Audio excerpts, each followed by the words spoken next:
I don't know how I would feel, and I'm sure the players have already said it, that you win this record and then you lose ultimately the entire, like the championship. I don't feel like it was a successful year. It'd be too hard. I'd like to see them go all the way, but if Steph Curry's ankle is in question, I don't know. Puts them in jeopardy. No, I definitely think that now that they've won 73, there is this, championship hanging over them, because if they don't win the championship, I feel like the 73 wins will always be followed with an asterisk. They were the best regular season team ever, but they didn't win the title. So are they really the best? Right. So, personally, I'd rather not see them win. I think that's almost a more amusing story, and I'm not, exactly a Warrior fan.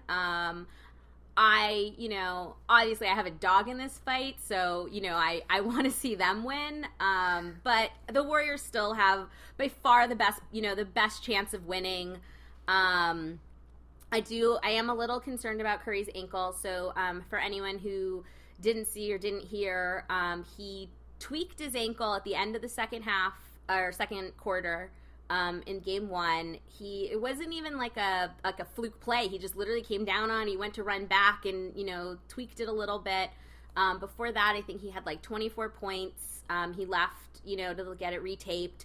I think he came in for like maybe 2 minutes in the second half. He was kind of not looking good out there, hobbling around. They pulled him. They had a huge lead. They didn't need him. I mean, there's no point in taking a chance on him right now when you can probably beat the Rockets without him.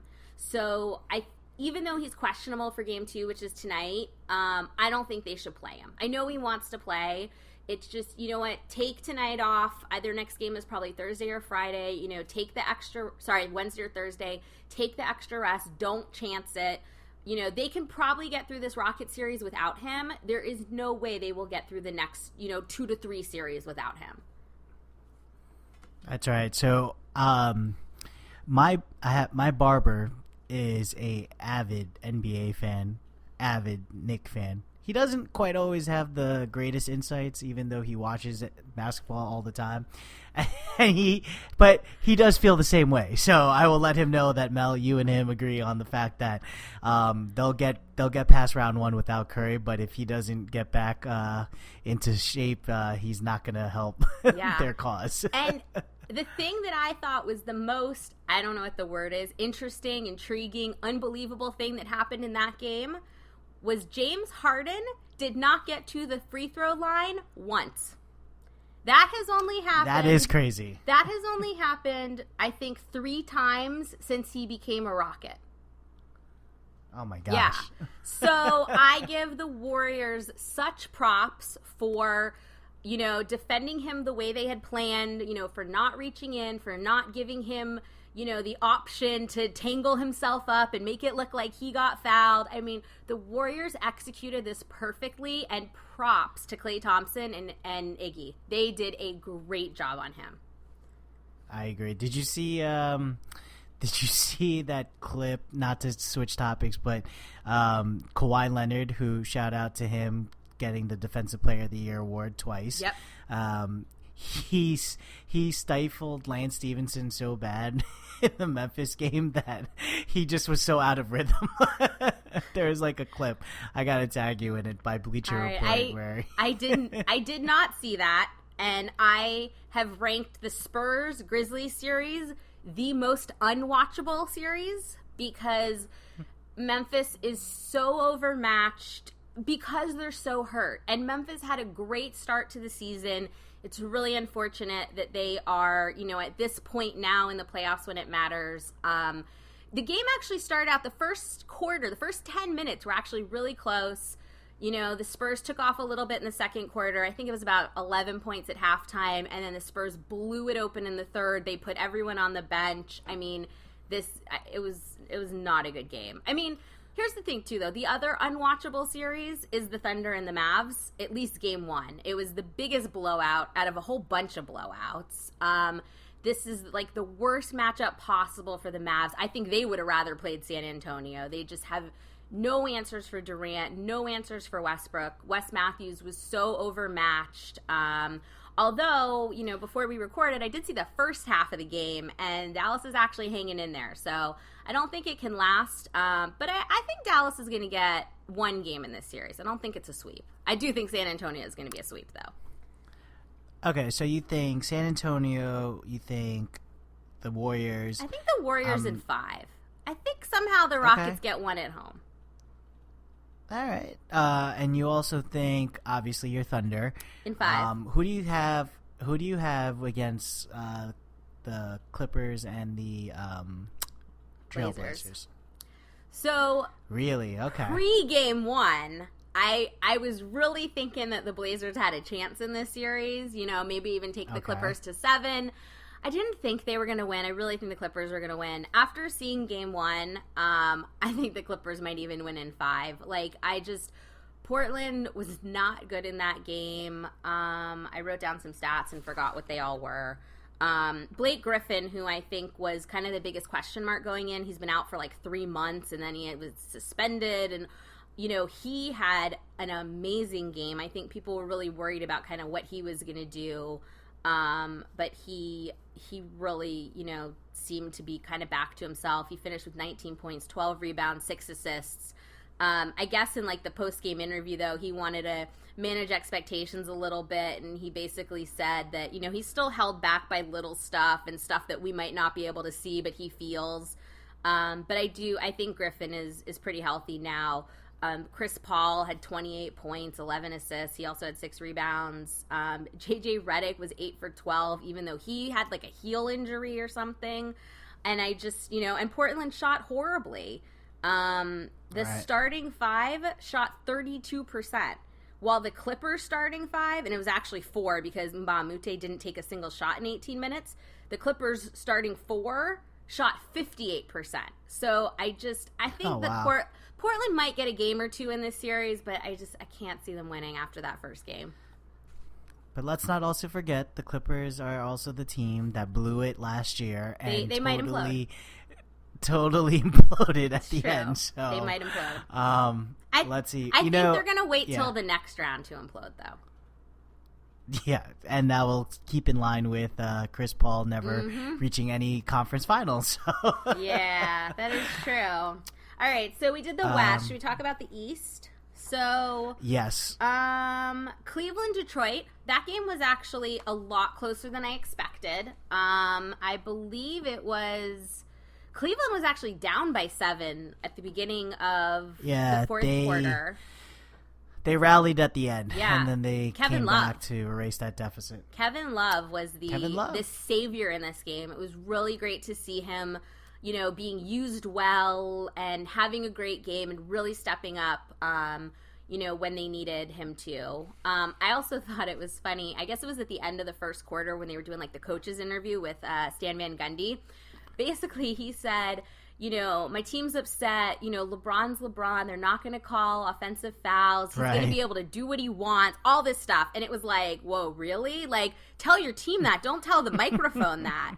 So, Stan Van Gundy might be looking to get fined here, but after... He did. Oh, he did? Okay. He got fined, I think, $25,000. Oh, I thought it was 10 or 15. Wow. So, maybe it was 15. Okay, maybe it's usually 10 or 15. But after the game, he had a different viewpoint. He said, look, I thought it evened out early on, this and that.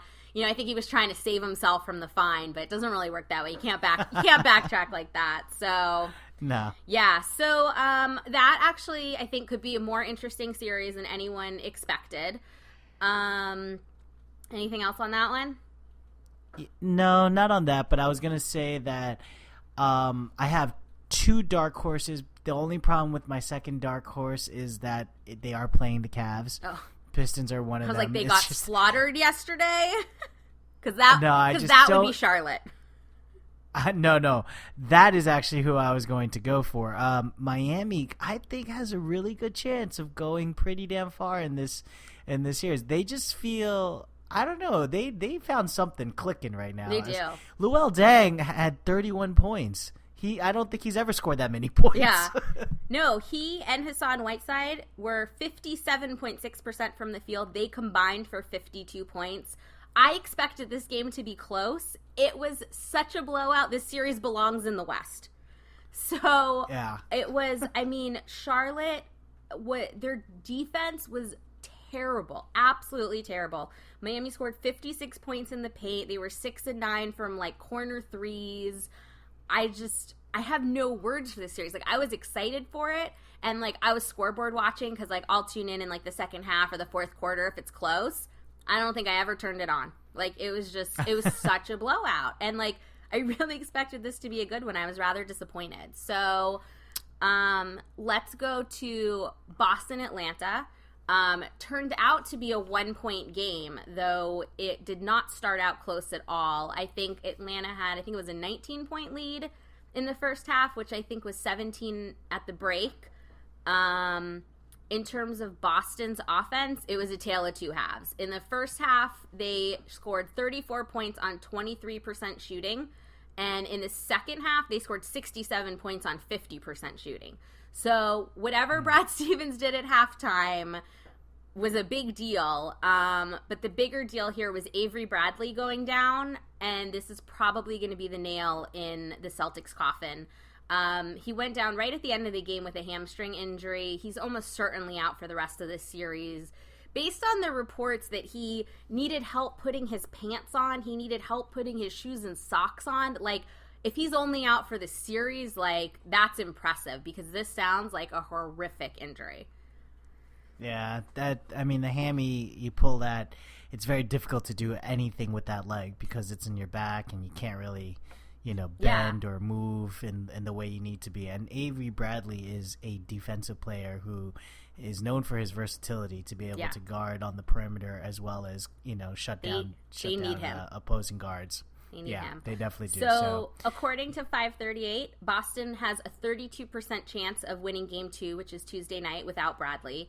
And they only have a 29% chance of moving into the next round. Before the injury, they had a 39% chance of moving to the next round. So this injury cost them like 10% probability here. So pretty significant. Right. And then the last game, the only game where there was an upset. The Pacers at Raptors. So, as usual, the favored Raptors started off the playoffs with a loss. It's the third straight year they've done that. If I had to go, and I'm jumping all around here, but I want to see the Pacers, and I don't really like the Pacers, so I just think that's a good story for, Paul George coming back and being able to get his team back into the playoffs, even though they were, they almost made it last year, I think, didn't they? They were, battling for the 8th spot. I think they actually lost a tiebreaker. They might have had the same record as Brooklyn, or they might have been one game back, but they were right on the cusp. But granted, Brooklyn got in 6 games below 500, so they were right on the cusp of, making it in the East. Although this year was the opposite. That was the East. So... Right. So I want to see the Pacers. I don't know. I like the Raptors, but as a Knicks fan, I'm also hoping, DeRozan leaves and comes hollering at us because we really need No, I don't think so. I don't think we're getting anybody. Damn it, Phil. But I think that I would like to see the Raptors take an L just to shock. I don't know what they would do. I mean, I would see them shake it up, and I would also like their GM to maybe come to New York. Maybe Dolan kicks Phil out or something. Yeah. I don't know. Or Phil runs back to LA. Which apparently Jeannie Buss rather. She I was trying to say busted that theory, but bad pun. Yeah. So yeah, she dispelled those rumors apparently that he's not interested in coming back. But what else? A 5-year commitment. What else are you going to say publicly? Come on. Not to go on another tangent here, but Phil has been on one. He is talking a lot to the news outlets. I think he's so frustrated with New York media. He called everybody who's been complaining about his triangle as their opinions are not warranted. Oh yeah, he said they don't know anything. I saw that. They don't know anything, and then he says, "Do any of them have 11 rings?" So it's true. He is just and I mean, even news reporters he has 11, called him out. He has 11 rings as a coach, not 11 rings as a GM. So these are different jobs, you know, and you might be really great at one of them. It doesn't mean you're really great at the other.